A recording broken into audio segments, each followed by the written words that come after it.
په دوه برخو کې که موږ د افغانستان هغه د تجارتي لحاظ نه څېړنه وکړو، موږ تقریبا په کال کې 12 میلیارده تجارت لرو چې هغې کې تقریبا 2 میلیارده واردات صادرات دي او نور ټول تقریبا 10 میلیارده په نه زیات هغه چې دي واردات دي افغانستان ته. که چېرته وګورو افغانستان کې ډېر اوچته فرصت شته دی چې دلته دوی سرمایه ګزاري وکړي په داخل د افغانستان مارکیټ کې، په ډېرو برخو کې، په وړو کارخانو کې، په میډیم کارخانو کې، په غټو فابریکو کې. اوس تاسو وګورئ سیخ ګول کې خلکو سرمایه ګزاري وکړه، الحمدلله د افغانستان مارکیټ په لاس کې نیولی،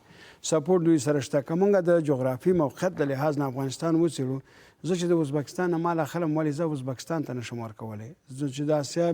میانه کم لکه چین، هند، پاکستان اکثره برخو کې زموږ لپاره ډېر غټ مارکیټ دی چې هلته به مسله د WTO هم راځي چې موږ که چېرته افغانستان صنعت رشد وکړي نو موږ دوی سره کولی شو تفاهم وکړو او څه صادرات دوی ته ورکړو او د دوی نه څه واخلو په دې برخه کې. یعنې افغانستان کې چې کم فرصت دی اوس تقریبا موږ 2% سیل ټکس ورکوو یا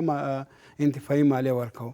او د ځمکې هغه د کار روان دی. برق به عادت شوی چې په یو کال کې به دننه تقریبا 1000 میګاواټه برق کابل ته رارسېږي چې ټول فابریکې به 40 ساعته برق ولري. اکثره ملکونو ته موږ کولی شو چې په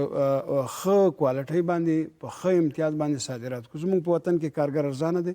زموږ په وطن کې ټکس اسانه دی، زموږ په وطن کې د ځمکې قیمت ارزانه دی. یعنې په هره برخه کولی شو د ټولو امتیازانو د یو صنعتکار نه ته ضرورت دی